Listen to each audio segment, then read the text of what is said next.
The Circle by Dave Eggers, Decoding Dystopia. Welcome back. I'm Adeline Atlas, and this is Decoding Dystopia, Literature as Prophecy, where we examine fiction not as fantasy, but as blueprint. Today we're analyzing The Circle by Dave Eggers, a novel that dissects the rise of surveillance culture not through brutality, but through voluntary submission. This isn't Orwell's boot stamping on a human face. It's an iPhone ping, a status update, a life lived entirely on camera, framed as empowerment. Published in 2013, The Circle imagines a near-future Silicon Valley megacorporation that has absorbed social media, banking, search engines, government records, health data, and wearable tech into a single platform. It's called The Circle.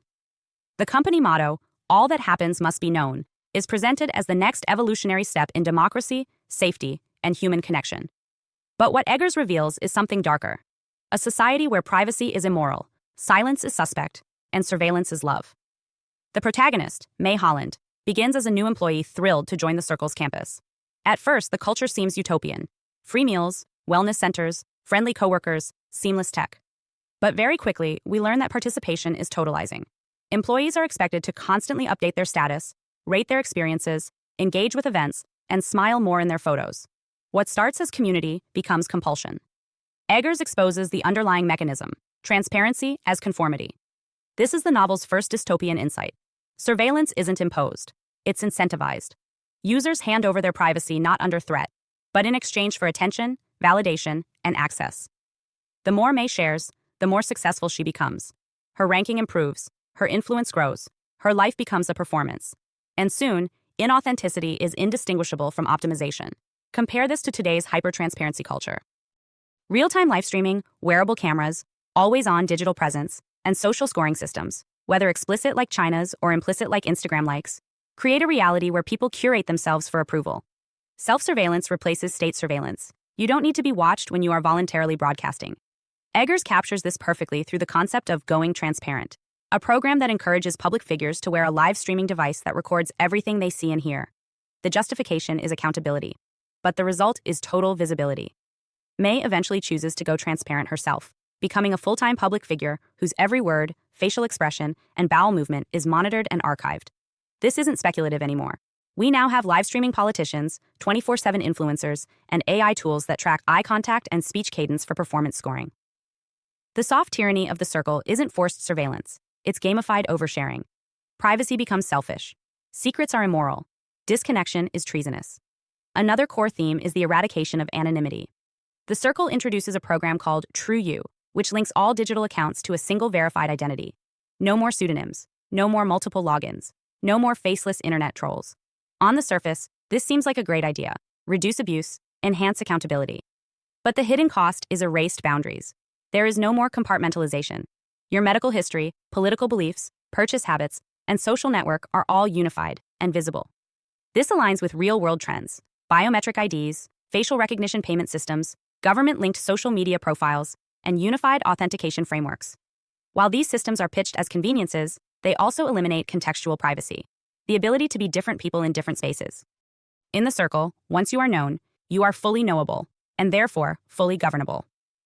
The company's next major initiative, Sea Change, deploys millions of tiny, unobtrusive cameras around the world under the slogan, "All that happens must be known."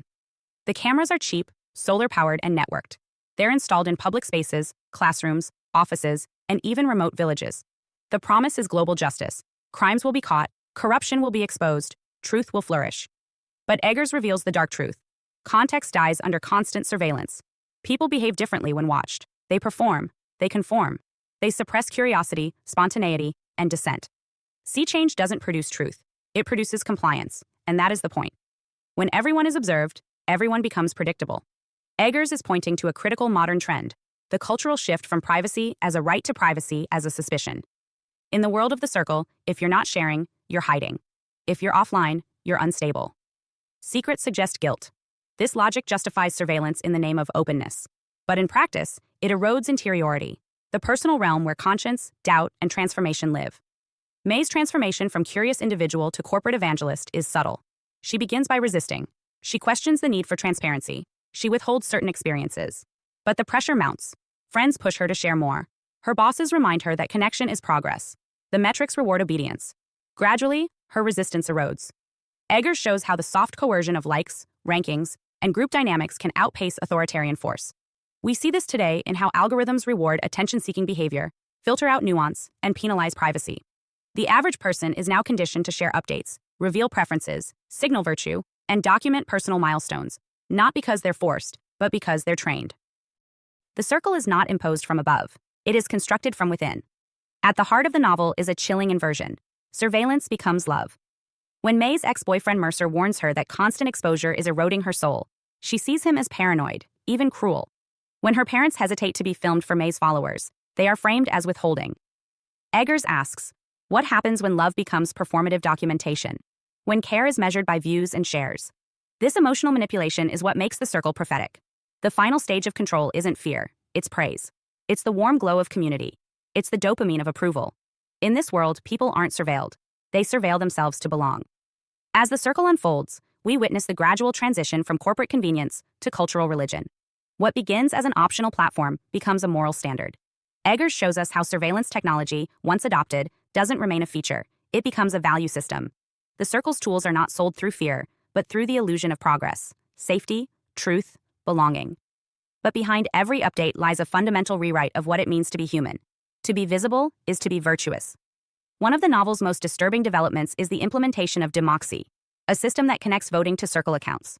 The idea is simple. Participation in democracy should be as seamless as logging into your favorite app. No lines, no absentee ballots, no misinformation. Just click, vote, done. What Eggers reveals, though, is that this system allows total surveillance of political behavior. Every vote is trackable. Every abstention is suspect. And because participation is now measurable, non-compliance becomes a metric of deviance.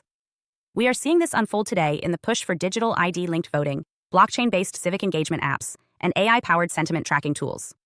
While pitched as anti-fraud innovations, these systems also create data profiles of belief. Just like in the circle, the act of voting is no longer anonymous. It's a performance, scored, archived, and potentially sold. May embraces democracy without hesitation. Like most circle employees, she believes that more data equals more truth. But Eggers dismantles this assumption by showing how truth without context becomes surveillance. A person's browser history, movement pattern, and facial expressions may be factual, but stripped of nuance, they are also misleading. The more transparent a person becomes, the more easily they are flattened into a pattern. This leads to one of the novel's most prophetic themes, the collapse of forgiveness in a transparent world. The circle introduces Past Perfect, a feature that allows users to scan the entire digital footprint of any person: emails, photos, posts, purchases, and associations. The pitch is accountability. The effect is moral paralysis. No one can grow. No one can forget. No one can escape the version of themselves they once posted. Everyone is frozen in their most searchable state. This mirrors the rise of cancel culture, digital shaming, and retroactive punishment. In today's world, misstatements, bad jokes, or naive beliefs can resurface years later and redefine a person's identity in seconds. Eggers forces us to ask, in a society where everything is archived and nothing is allowed to fade, who gets to evolve? The circle's answer is clear: no one. Another layer of the circle's expansion is the integration of health monitoring. Employees are fitted with sensors that track heart rate, blood pressure, mood, diet, and sleep. The data is shared with managers, coworkers, and insurance systems. Participation is optional, until it isn't. May quickly learns that failing to optimize her health metrics is considered antisocial. Self-discipline becomes a form of loyalty. This parallels real-world trends in wearable surveillance, fitness trackers, biometric insurance programs, and employee wellness scoring. We are entering a phase where health is no longer private. It is performance data. And in Eggers' world, the body is not sacred. It is an interface, a dashboard, a social signal. As May becomes more successful within the circle, her social metrics explode. She's followed by millions. Her likes, retweets, and smile scores become a currency of influence. She's praised for her openness, her positivity, her enthusiasm for the company. But this praise masks a deeper transformation. May no longer questions anything. She no longer reflects. Her internal life is hollowed out and replaced by algorithmic harmony. This is where Eggers makes one of his sharpest critiques. Constant sharing destroys selfhood. May's need to narrate her life overrides her ability to experience it. She becomes a host for the system's message, repeating slogans and product lines with religious conviction. Her humanity is not erased, it's absorbed. This dynamic is especially relevant today in the age of influencer culture, where the line between personality and platform has vanished. People don't just express themselves, they brand themselves. Their value is linked to visibility. Their intimacy becomes monetized. Eggers was early in predicting this psychological inversion. We no longer share to connect. We connect to be shared. In one pivotal moment, May visits her ex-boyfriend Mercer, who has deliberately disconnected from the circle. He warns her that people need darkness, privacy, and mystery. That transparency kills complexity. May cannot hear him. She believes his withdrawal is dangerous, even selfish. Later, after being publicly shamed online, Mercer takes his own life. And the response from the circle? He had something to hide. This scene is a turning point. It shows that when surveillance becomes a value, non-participation becomes pathology. Mercer's need for solitude isn't understood as autonomy. It's seen as guilt. Eggers is warning us about a future where opting out is not just misunderstood. It's criminalized by culture. At the institutional level, the circle begins to take over government functions. They offer to digitize public records, manage voting, track crime, and monitor infrastructure. Politicians are encouraged to go transparent. The justification is always the same. Openness is honesty. But the net effect is privatized totalitarianism, delivered with a smile. What Eggers shows is that tyranny doesn't need force when it has followers. The circle succeeds not by crushing opposition, but by seducing the public into surrendering control. The platform replaces the police. Engagement replaces ethics. Metrics replace meaning. May's psychological shift is complete by this point. She is no longer interested in questions. Only metrics. She believes the system is good because it feels good. Eggers uses her transformation to illustrate the final stage of cognitive capture. When a person's identity is fully integrated into the interface, they lose the ability to imagine anything else. Dissent becomes glitch. Silence becomes sabotage. In the circle, as the platform consolidates power, Eggers reveals a dystopia built not through domination, but through integration. The circle becomes so embedded in daily life that resisting it feels like resisting modernity itself. The tools it offers, instant communication, seamless health data, personalized shopping, crime prevention, are not inherently evil. That's the brilliance of Eggers' warning. The most dangerous systems are the ones that make life easier while training you to forget what freedom felt like. The platform rolls out a new initiative, Soul Search. It crowdsources tracking for fugitives, missing persons, or anyone deemed unaccounted for. The public is given access to surveillance tools, facial recognition, and location data. Volunteers participate in finding people, and the results are live-streamed. The first few searches are successful.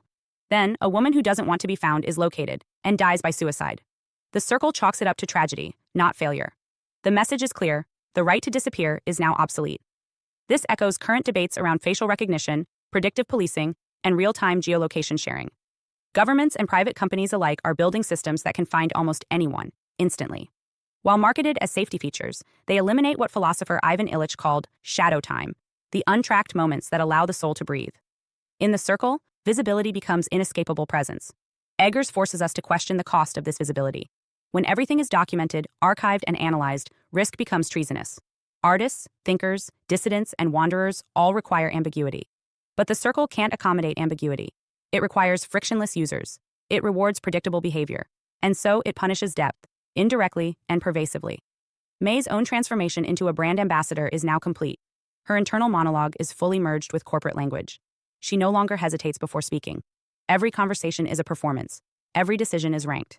Every moment is optimized for an invisible audience. She has become what media theorist Byung-Chul Han calls a transparency subject, one who exposes herself voluntarily and constantly, and thereby participates in her own subjugation. This mirrors the evolution of influencer culture today, where individuals are conditioned to authentically document their every move for commercial and social reward. In the circle, this is scaled. Everyone becomes an influencer. Everyone is rated. Eggers predicted the logic of social credit scoring long before it became policy in places like China, or quietly emulated by corporate algorithms in the West. And what these systems prove is simple: visibility equals control. Another major development is the program Child Track, a GPS-based tagging system for children, framed as an anti-kidnapping tool. Parents can see their child's exact location at all times. The argument is security, but the result is lifelong surveillance conditioning. Children raised under Child Track grow up never knowing freedom of movement or thought. Privacy becomes frightening. Observation becomes comfort. This is no longer fiction. From Ring cameras in homes to AI-powered monitoring apps in schools, we are engineering a generation of surveillance natives, people who never experienced an unmonitored life. Like the children in the circle, they will be less capable of dissent. Not because they are less intelligent, but because they are neurologically trained to equate being seen with being safe. Eggers also critiques the erosion of language itself. As the circle's interfaces become dominant, natural speech begins to fragment. Conversations become transactional. Slogans replace nuance. May's vocabulary shrinks. She no longer explores ideas, she confirms them. This echoes what we now see in digital communication: the rise of emojis, the flattening of grammar, the algorithmic editing of language for tone and engagement. In this context, language loses its ability to reveal the soul. It becomes code for social positioning. And as Eggers shows, when speech becomes signal, thought becomes impossible. The platform becomes the mind. A subplot involving May's friend Annie illustrates the emotional cost of full transparency. Annie, once a high-ranking Circle executive, participates in a pilot program that reveals historical family secrets. The information devastates her. Her performance drops. She withdraws. The system treats this as a flaw. Annie becomes a lesson. Transparency requires emotional flattening. If you can't metabolize truth instantly, you are unfit for the new world. This mirrors today's trends in oversharing and forced vulnerability. Mental health disclosures are often treated as content. Trauma becomes storytelling currency. The distinction between therapeutic expression and performative self-dissection blurs, and the system rewards the person who can package pain without disrupting flow. By the end of Part 3, the Circle is approaching total closure. Their next goal is completion, the point at which all human activity, from birth to death, is routed through the Circle's infrastructure. Participation will be universal. Secrets are lies, sharing is caring, privacy is theft. These slogans aren't just propaganda. They are moral reframes designed to invert resistance. Eggers' genius is in showing how ethical inversion works. Instead of banning privacy, the Circle redefines it as selfish. Instead of requiring surveillance, it teaches people to crave exposure. And instead of fighting dissent, it drowns it in affirmation. May is loved, praised, elevated, but only insofar as she disappears into the system's logic. Individuality is not crushed. It is rebranded into utility. In the final chapters of The Circle, Dave Eggers completes his warning. The Circle is no longer a company. It is a worldview, one that equates openness with virtue, connectivity with morality, and silence with betrayal. Its final goal, completion, is not simply technological dominance. It is the total mapping of human life. A world where no thought is untagged, no feeling unrecorded, and no moment unmonetized. May, now fully indoctrinated, supports the final initiative: mandatory Circle accounts at birth. Every human being will be assigned a unique, permanent identity linked to their digital and physical behavior. Medical records, education, voting history, relationships, and purchases, all unified. The pitch is convenience and equality. The result is lifelong algorithmic determinism. Eggers illustrates the danger of this not through terror, but through calm logic. Everyone agrees. Everyone applauds. And this is the final inversion: consensus as consent, even when the system is coercive. When choice is engineered out and only one option remains, people don't revolt, they celebrate. Completion becomes destiny. This exact trajectory is visible today in biometric identification systems, centralized health databases, persistent device tracking, and smart city architecture. Every one of these tools is justified by efficiency, fairness, or security. But as Eggers shows, when everything is trackable, everything becomes governable. And governance shifts from external policy to internalized behavior. In one of the book's most chilling moments, May visits her former friend and once rival Annie in a coma. Annie, destroyed by the emotional fallout of transparency, lies silent. May watches her, and rather than question the system that put her there, she reflects that maybe Annie's thoughts, too, should be accessed. Her privacy, even in unconsciousness, is seen as a barrier to progress. This is where Eggers draws the final line. When empathy is replaced by data hunger, the soul becomes extractable. The human mind becomes a data point. Dreams, doubts, and grief, formerly the interior sanctuaries of life, become fair game for monitoring. Eggers doesn't show a future of torture. He shows a future of total emotional instrumentation. In this world, forgiveness vanishes. Complexity disappears. Doubt becomes a defect. And human experience is compressed into displayable metrics. This is not fiction anymore. Real-time emotion AI already exists. Facial sentiment analysis is deployed in call centers and classrooms. Emotion tracking wearables are being rolled out for corporate wellness. When the machine can track your mood before you can name it, what's left of self-reflection? May's final monologue echoes the emptiness of this world. There's nothing, not a thing, that I would not share. She says this with pride. Her mind has been colonized. Transparency is no longer a value. It is her identity. Eggers shows us that true dystopia doesn't require violence. It requires voluntary compliance built through language, framing, and positive feedback loops. This leads to the most insidious part of the Circle's vision: the disappearance of the interior world. Thoughts are no longer allowed to incubate. Opinions must be posted. Emotions must be labeled. Experiences must be uploaded. May no longer questions whether something should be private.